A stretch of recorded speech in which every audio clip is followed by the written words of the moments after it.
Bonjour à tous. Donc, j'ai voulu créer une présentation sur le sujet de l'idée à la création d'entreprise en 10 étapes, parce que parfois ça peut être un peu confus et parfois on ne sait pas trop quoi faire à quel moment. Et c'est pour ça que j'ai voulu créer ce roadmap qui, je pense, est le plus indiqué pour créer un projet. Donc déjà, il nous faut l'idée. Une fois qu'on a l'idée, le mieux, c'est de, par exemple, créer un deck investisseur, un business plan, et même si on y arrive, les conditions générales de vente, si vous vendez quelque chose. Ensuite, le prototype, la recherche associée, qui nous permettra du coup de créer un pack d'associés et finalement obtenir des fonds qu'on déposera dans un compte individu. On utilisera une partie de ce financement pour le développement.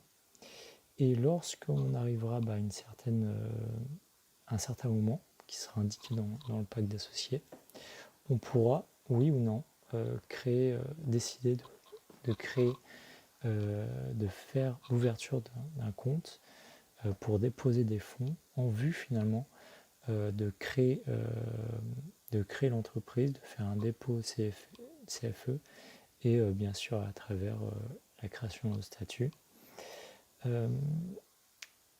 Et enfin, on cherchera un expert comptable, des assurances et éventuellement des accréditations. Si on est dans des secteurs assez particuliers qui demandent une accréditation.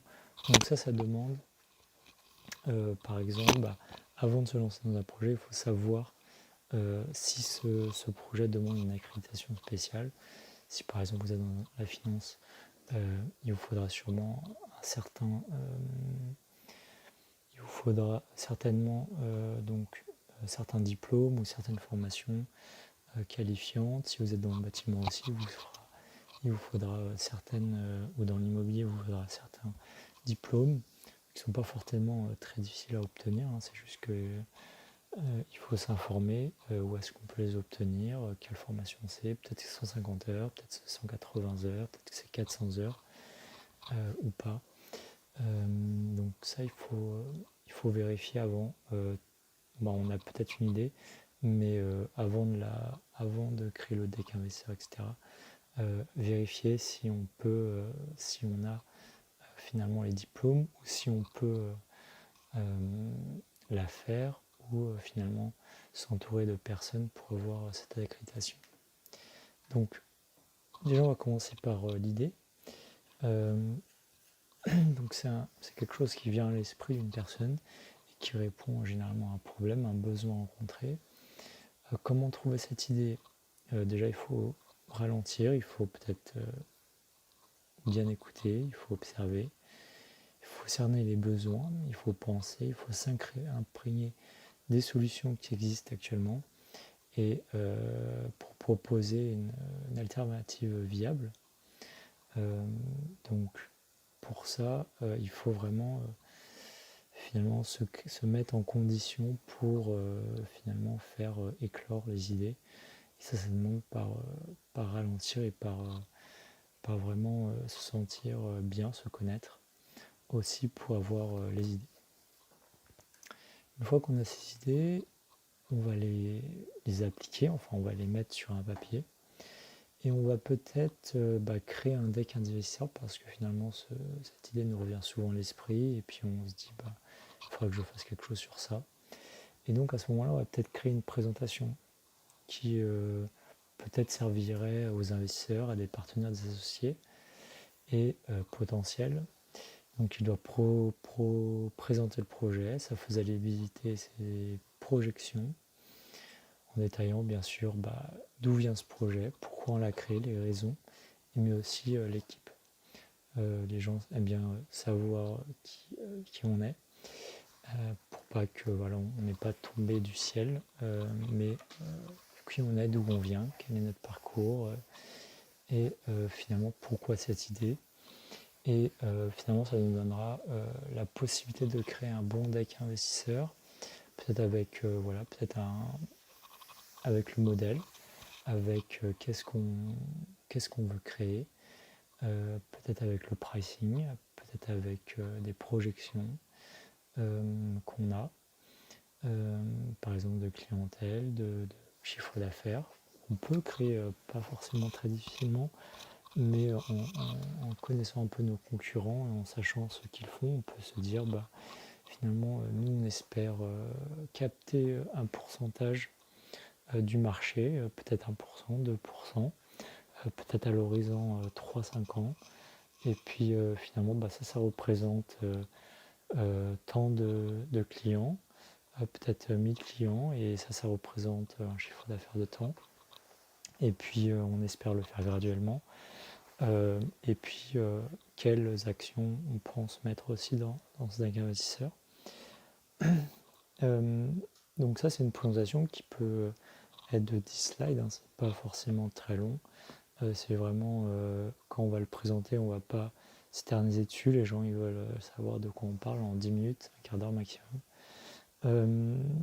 Mais ça va pouvoir nous donner, nous imprégner l'idée et vraiment nous donner l'idée en fait de structurer le plan d'affaires, qui est le business plan, qui lui est un document officiel avec vraiment les objectifs comptables, les méthodes, les stratégies, les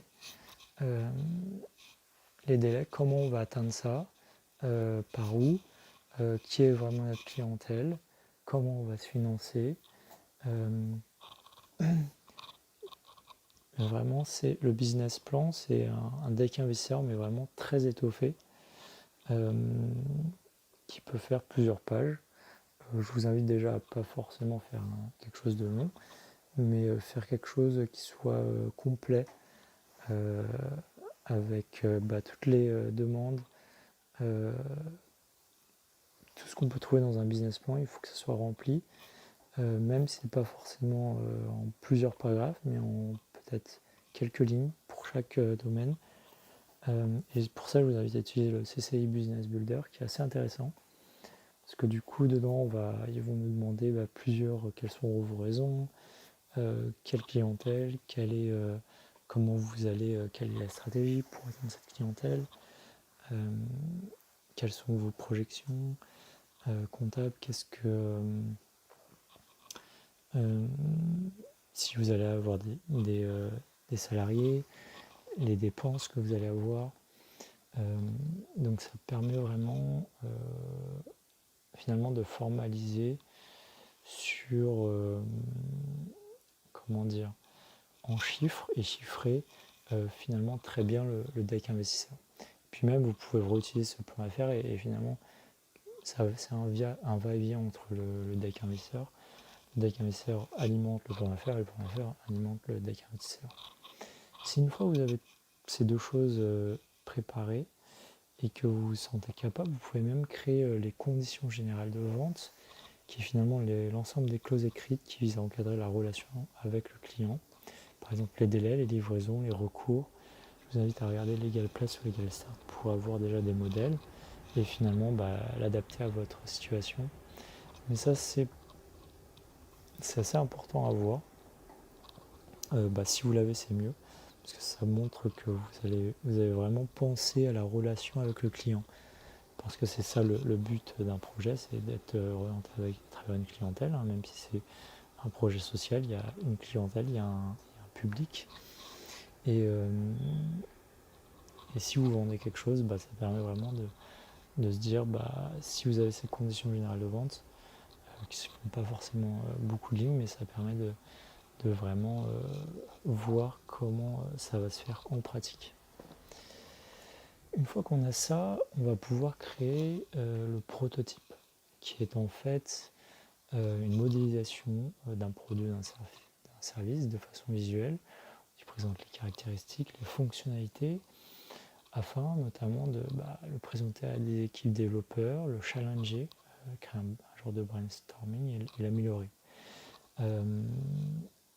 Il permet en fait de créer un parcours client réfléchi et fluide. Donc le prototype, vous pouvez utiliser Whimsical, Figma aussi, ou d'autres sites pour finalement créer ce visuel. Si j'ai un site, où est-ce que les clients cliquent, qu'est-ce qu'il va voir quand je clique sur ça, et si j'ai une application également, quel est le parcours client, si je clique sur ça, qu'est-ce qui se passe, où est-ce que je crée mon espace membre, qu'est-ce que je veux faire apparaître, est-ce qu'il y a un blog, peut-être que vous me pouvez mettre les articles de blog que vous voulez savoir écrire, les FAQ, les forums questions, quelles questions vous voulez mettre. Ça peut même vous pouvez même créer un organigramme par exemple, une stratégie. Voilà, nous on souhaite atteindre cet objectif. Quelle est la meilleure méthode, quelles sont les méthodes, ou quel est le parcours qu'on utilise pour accéder à cet objectif. Et donc ce prototype, c'est un élément essentiel. Une fois qu'on a ça, on va rechercher les associés, parce que finalement on a pas mal de documents qu'on a créés nous-mêmes. Ça demande un petit peu de temps quand même, peut-être quelques semaines, peut-être quelques mois, à créer tous ces documents-là. Mais dès qu'on a ça, finalement on a quelque chose qui est un peu solide. C'est pas quelque chose que vous allez dire, ah, moi j'ai pensé à ça, non. C'est finalement vous pouvez vous enregistrer par exemple sur des plateformes comme cofondateur ou comme associé, ou comme d'autres plateformes, sur LinkedIn ou sur Facebook. Il y a aussi des groupes pour créer des associés. Et finalement, vous pourrez les chercher en leur disant, nous, on veut créer ça, on a déjà ça, on sait exactement où est-ce qu'on veut aller. Et finalement, vous recherchez un autre associé. Ça permet comme il y a des associés, ils apporteront des fonds, donc ça permettra d'apporter des financements. Ça permettra aussi de trouver des points de vue constructeurs et des solutions, des points de vue différents. Ça permet de créer une force, puisqu'à plusieurs on est plus fort, on est plus affirmé.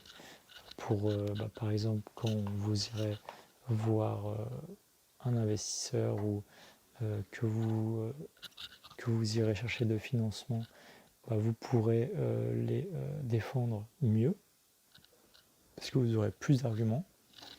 Ça permet également de s'automotiver, parce que finalement on se dit on veut créer un bien commun, puisque finalement on va gagner peut-être de l'argent avec ça, et puis peut-être qu'on va créer quelque chose d'intéressant, puisqu'on répond à une solution, donc c'est un bien commun. Et donc on s'automotive en ayant des associés. C'est pour ça que c'est pas forcément indiqué de créer. Vous pouvez créer aussi des entreprises seules. Maintenant, si vous voulez créer quelque chose vraiment durable dans le temps, et vraiment quelque chose de fondateur, et finalement qui regroupe plusieurs personnes et une même idée, c'est mieux d'avoir plusieurs personnes autour d'un projet, même si vous pouvez la lancer tout seul, et puis des associés arrivent au fur et à mesure. C'est bien d'être pas tout seul dans les projets tout de même. Et aussi ça permet aussi de partager les tâches, parce que finalement quand on divise un travail, on peut aller plus vite, on peut construire mieux aussi, on peut finalement, quand il y a des blocages, on peut penser ensemble, et finalement créer une solution qui est intéressante. Une fois qu'on a cette recherche des associés faite, vous avez vos associés, super, vous êtes peut-être 3, 4, 5, peut-être moins. Vous allez vous dire, faut quand même qu'on formalise un peu cette relation. Vous allez créer un pacte d'associés qui en fait permet de faciliter et anticiper les conditions d'entrée, de vie et de sortie des associés, de façon à garantir leurs droits, leurs devoirs, et de créer aussi de nouveaux droits. Par exemple, imaginons, on se dit que à la fin de ce pacte, on créera des statuts où il y aura ces droits-là. Je vous invite à utiliser des plateformes comme LegalPlace ou LegalStart aussi pour avoir un modèle. Mais généralement, c'est bien donc d'avoir un modèle et de le faire relire ça avant de le mettre en place et de le faire signer. Donc il peut très bien être fait avant des statuts, hein, il n'y a aucun souci. Et aussi on peut décider qu'ils prennent fin par exemple à la date convenue des signataires, à la survenue d'un événement, ou peut-être même à une date convenue. Par exemple on se donne 6 mois et au bout de 6 mois ce pacte n'a plus de valeur. Si vous avez mis des fonds, au bout de 6 mois l'argent sera redéployé et sera remis à part égale ou pro rata à chacun. Donc il peut y avoir aussi des clauses particulières, et donc ça c'est intéressant de le créer ensemble, mais d'avoir un modèle, de se dire qu'est-ce qu'on peut mettre dedans. Voilà, un modèle où en fait c'est assez complet, il y a plusieurs options à mettre et de le travailler ensemble. Mais une fois qu'il est travaillé, qu'il est relu et qu'il est accepté par chacun, avant de le faire signer, peut-être le faire relire par on peut même le faire signer, mais je veux dire le refaire relire par un avocat ou un juriste, ou même par les plateformes elles-mêmes, comme LegalPlus ou LegalStart, pour vraiment être bouclé, être sûr qu'il n'y a pas de choses un peu qui ne seraient pas légalement acceptables, ou qui seraient peut-être des clauses abusives ou des choses comme ça qui seraient peu présentes, ou peut-être retourner des formules d'une autre façon pour qu'elles soient plus claires, ou pour qu'elles ne portent pas à confusion, et voilà, pour qu'elles soient bien finalement cernées. Une fois qu'on a finalement ce pacte, on peut se dire, on peut mettre l'argent en commun et on peut créer un compte individu. Alors, on ne va pas créer, par exemple, on ne va pas déposer l'argent dans une banque pour créer finalement un compte d'entreprise tout de suite, mais on va créer un compte individu qui est un peu un véhicule intermédiaire et qui est intéressant parce que c'est quand vous créez un compte pour une entreprise, en fait, la chose c'est que vous aurez déjà des frais par rapport à ça.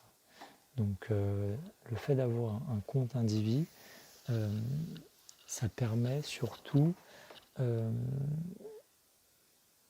qui est appelé aussi finalement c'est un compte bancaire, en indivision, qui est un compte collectif ouvert par les cotitulaires. Et en fait ça permet, il y a une règle très simple de gestion, c'est que tous les cotitulaires doivent donner leur accord pour chaque acte de gestion. Donc ça c'est intéressant parce que en fait il faut que chaque acte de gestion soit mis en accord. C'est-à-dire que si moi je souhaite retirer tant d'argent, il faut qu'il y ait l'accord de l'autre personne.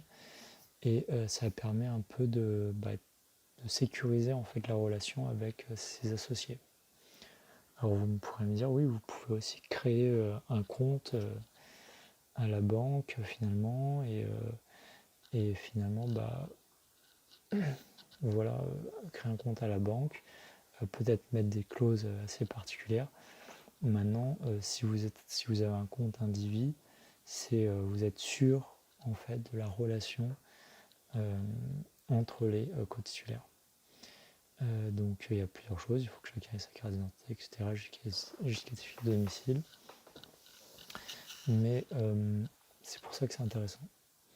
Et ça permettra en fait de tirer sur le financement. Donc on tire en commun, par exemple, pour le développement informatique des prestataires, pour le marketing, peut-être que vous allez faire de la publicité, ou peut-être que vous allez entamer des relations avec des partenaires, et peut-être qu'il vous faudra peut-être de l'argent pour entamer ce partenariat, ou peut-être faire des déplacements. Et donc ça permet de tirer, mais qu'il y ait chacun son mot à dire par rapport à cette utilisation du financement. Une fois qu'on a l'utilisation de financement faite, finalement, on s'est dit 6 mois, on est peut-être à la fin des 6 mois, et le projet a bien avancé. Et là, on va dire, on va finalement créer ce compte à la banque, où on pourra finalement déposer les fonds propres finalement avec le reste de ce qui nous est resté.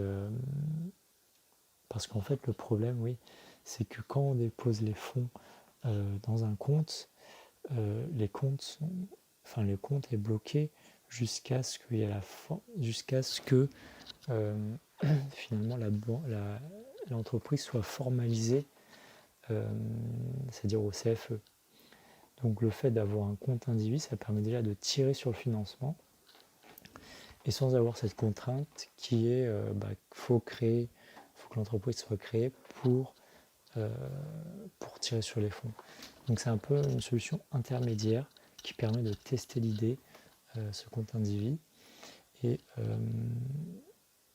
les documents à fournir, il y a une demande déjà qu'il faut remplir.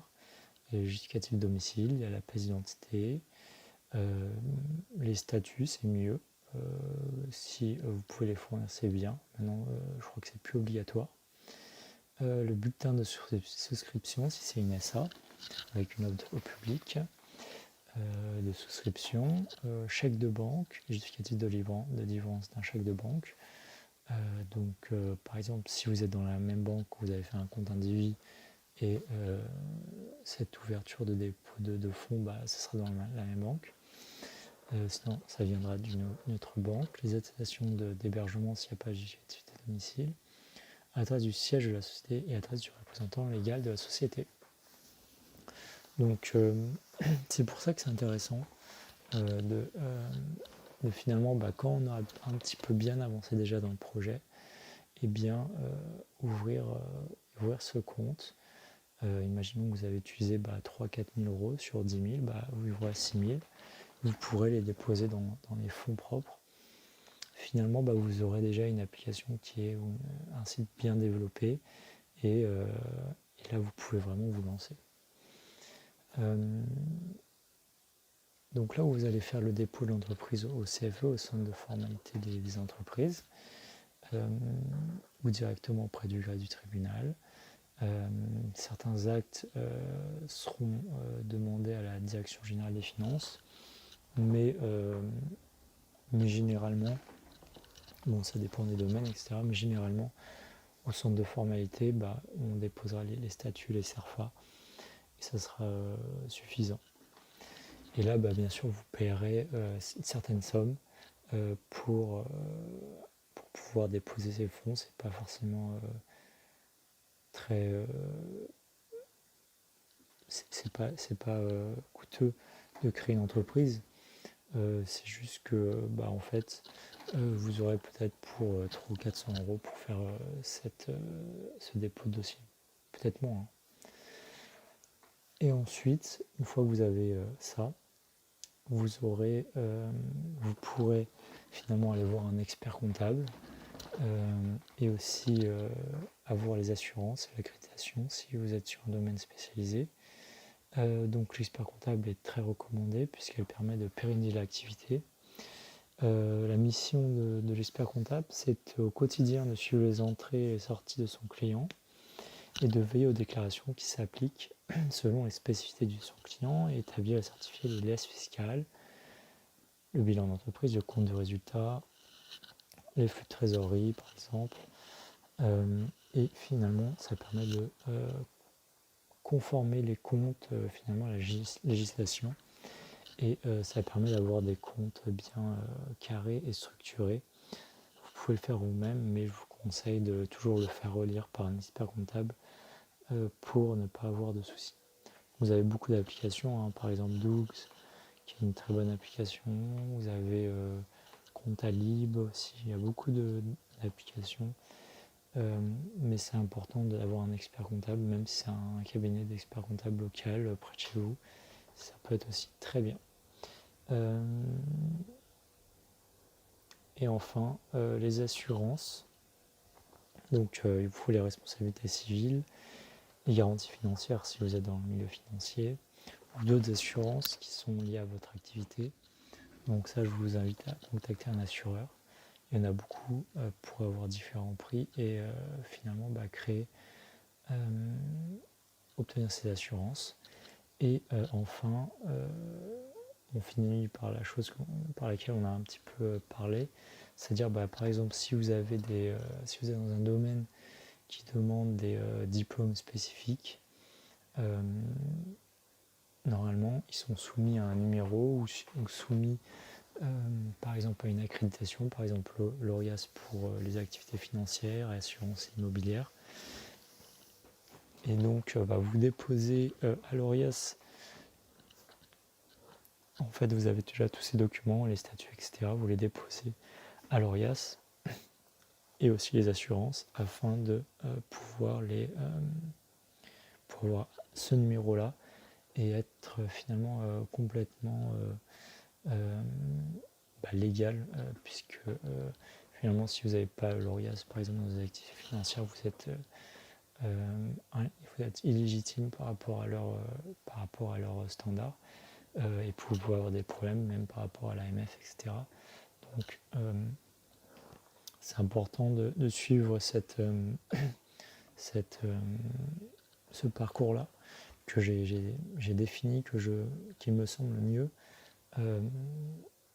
parce que justement ça permet de finalement mettre en commun l'idée, mettre en commun l'idée, mettre en commun les fonds, tirer sur la dette, tirer sur les fonds, mais en ayant finalement chacun ce contrôle, avoir un pacte d'associés bien formalisé pour, s'il y a un problème, pouvoir dire moi je sors, moi j'accepte pas ça, et finalement reprendre son argent. C'est possible aussi, c'est bien formalisé dans le pacte d'associés. Et finalement, une fois qu'on a quelque chose de bien fait, d'un site internet par exemple bien fait, d'un logiciel bien fait, ou d'une solution, ou d'un prototype, ou d'une maquette, ou de quelque chose bien fait, dans le sens par exemple un produit, je ne sais pas si vous voulez créer un nouveau téléphone, une nouvelle marque, il vous faudra de la recherche et développement, etc. Vous pourrez finalement avoir cette chose bien délimitée, et après vous pouvez aller à la banque, etc. Ils peuvent vous ouvrir le compte, vous faites les formalités, vous déposez, ou finalement vous payez ces choses-là, et que vous pourrez remettre après dans les comptes bien sûr de l'entreprise, et après finalement chercher les experts et bien vous entourer pour créer ce projet. Donc finalement, comme mon autre vidéo, avant de vous lancer, prévoyez bien. C'est pas juste je vais créer des statuts et je vais déposer de l'argent à la banque, et puis après pendant 6 mois je charge les associés, je charge de l'argent. Ça c'est complètement inutile. Ce qu'il faut, c'est justement rechercher ses associés avant, créer bien son projet, qu'il soit bien réfléchi. Une fois qu'il est bien réfléchi, il est bien formalisé, alors déposer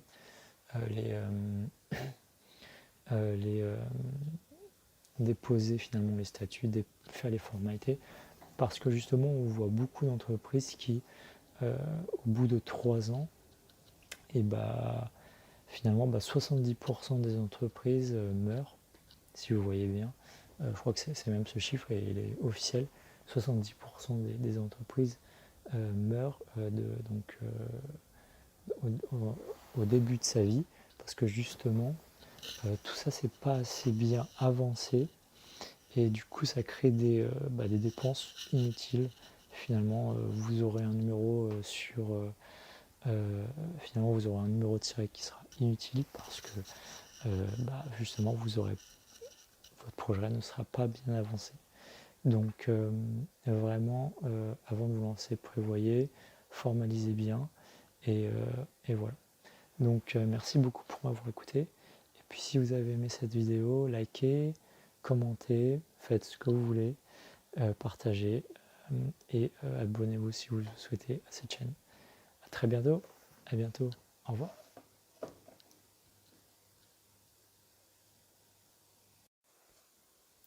Bonjour à tous. Donc j'ai voulu créer une présentation sur le sujet de l'idée à la création d'entreprise en 10 étapes, parce que parfois ça peut être un peu confus, et parfois on ne sait pas trop